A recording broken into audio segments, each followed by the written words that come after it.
there are some dreams shut up in you. Like fire, you're going to feel your destiny calling out. May not have happened the first time. The loan didn't go through. You didn't get chosen for the part. The medical report wasn't good. That's okay. It's still in you. This is your time. This is your moment. Shake off the doubt. Shake off the negativity. You're at the right place. You're at the right time. Now all you've got to do is get in the right frame of mind. Lord, I believe this is my year to get healthy and whole. This is my year to meet the people of my dreams. This is my year to go further in my career, to step into a new level of my destiny. This is my year to accomplish dreams, to break free from this depression. This is my year to meet the right people. This is my year to get healthy and whole. This is your year to see double. This is your year for vindication, for restoration, for new beginnings. Now get your mind going in the right direction. This will be a transformative year. New year, new me. Transformative thinking. God is about to transform your thinking, your mindset, your approach to life. The Lord said that there's more inside of you than what you have perceived. There are gifts in you that you have not tapped into yet. This is your year of transformation, rethinking, removing, retooling, new friends, new environment. I'm tired of doing what I used to do. If I always do what I've always done, I'll always be where I've always been. I'm going to throw it behind me. Truth of the matter is, everybody in here is going through a change. We are all in the process of transforming to a higher, better expression of myself. Don't let the habits of my past stop me from this metamorphosis. Things that used to worry me, not gonna do me like that. Things that used to get on my nerves, people I had to respond to in anger, not gonna do me like that. I'm focusing on what's in front of me. What separates us is transformation, the desire to evolve, the passion to get up off the ground and stop eating dirt. Your perception has everything to do with how this year is going to work. It is not what you perceive about me. It's what I perceive about me.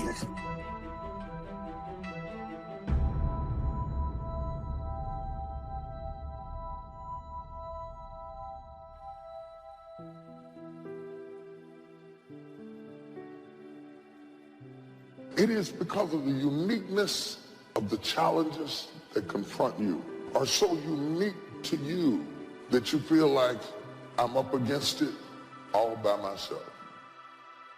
There are moments in our lives that we feel completely alone. We feel as though no one knows what we're going through. If you don't know exactly what you want, or you let yourself get beyond that into something general, you're not going to achieve it. Clarity is power. You got to know the specific result you're after. What do you want? Why you're doing it. Most people will resist change. Most people will fight change as if change would be worse than what they're experiencing. Most people will not challenge the unknown. They won't just step out there. We go through the actions of commitment, but we're not really committed. We're not really connected. We're not really joined because we have no understanding of our responsibility to any relationship. Wonder what would have happened in school if you'd been committed. Wonder what would have happened in your marriage if you'd have really thrown your whole self. You've always been casual. See, a lot of people won't try anything different in life because they don't want to get hurt. Pain is everywhere. But most people spend their life not wanting to deal with the pain of rejection, the pain of being disappointed, the pain of being criticized, the pain. That's called life. But guess what? There's no gain without pain. Even if you were 40 or 50 or 60 or 70, doesn't matter. You're in the game now, and that's what counts. And all those quote-unquote wasted years, they weren't wasted because you learned. If you know what it is to be at the end of your rope and feel like your life is over and you've got questions that cannot be answered, you need to learn this verse. They that sow in tears shall reap in joy. I've seen days that were so dark for me that I thought there could not possibly be a silver lining in the clouds. I've seen days and weeks and months that drug me so low that I gave up all hope of getting up again. But in the midst of all of that despair, there was in the basement of my soul, they that sow in tears shall reap in joy. So you got to get yourself past that. And when you get past that is have enough reasons. Reasons come first, answers come second. Task intelligent, you got to know why you want it, have enough drive to make it happen, enough juice to make it happen. If you don't have enough reasons, you will not make it happen. What is going to get you to actually fall through? Because the first plan's not going to work and the second plan's going to work, so you better have enough plans that if the first two don't work, you still got something else. Otherwise, you're going to be having excuses why it didn't work.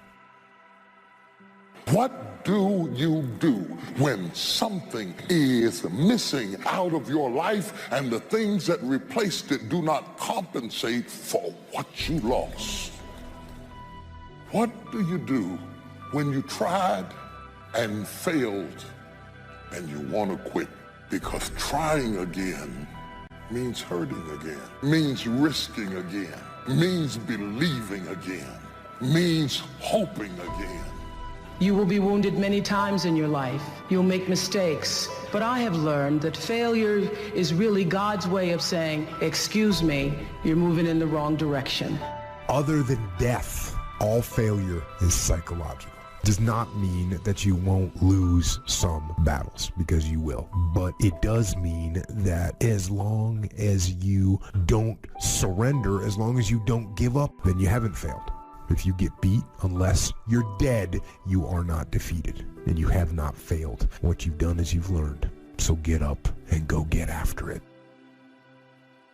You just don't know what the next moment will bring. You have comeback power when something happens to you. Don't buy into what has happened to you. Buy into, I'm getting up out of here.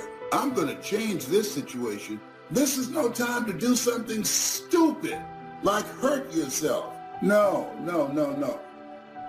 Don't lose your dream. That's long-range goals. Because if you set up something short-range, go for it. Get it. Latch onto it. Work hard. Accomplish it. That starts building your strong feelings to go for your dreams. People who don't stop to clear their heads, they react. They don't respond. You're going to get through this. And you don't want to be radical. You don't want to be erratic. You got to assure yourself. You have to encourage yourself. We all live in this bubble. What you got to do to get the life that God wants you to have, you got to put more air in your bubble. Expand yourself. Take yourself out your comfort zone. If you stay in your comfort zone, that's where you will fail. Success is not a comfortable procedure. It is a very uncomfortable thing to attempt. So you got to get comfortable being uncomfortable if you ever want to be successful. As long as God wakes you up, that means he ain't through with you yet. You got a shot to correct it and get it right. And he kept waking me up. So I figured, okay, God wakes you up. That also means that he has something for you that you've yet to receive.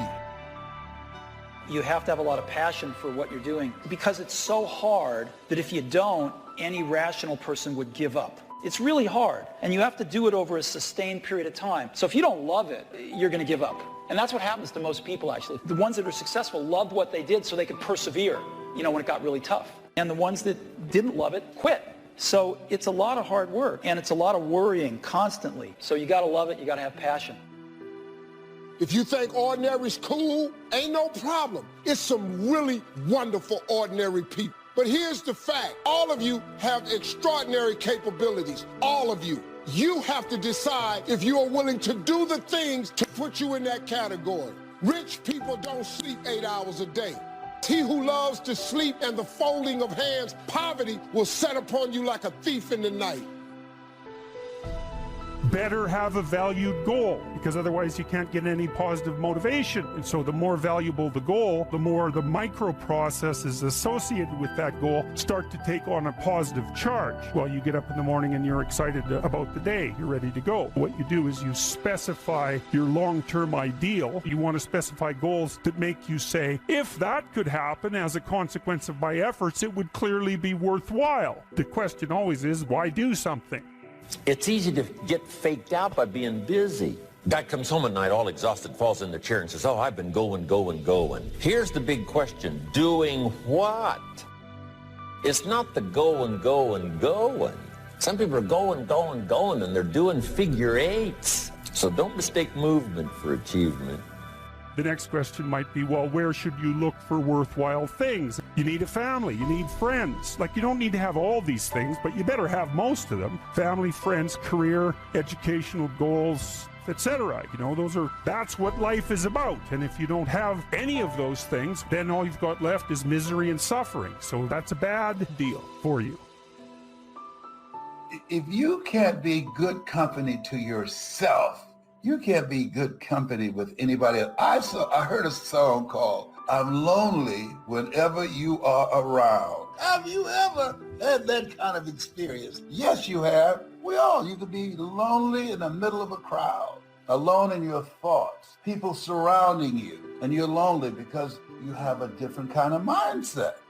The energy is different, and your mind is in another place. There are people that are lonely who are living together. Unfortunately, there are people who are not handling it well.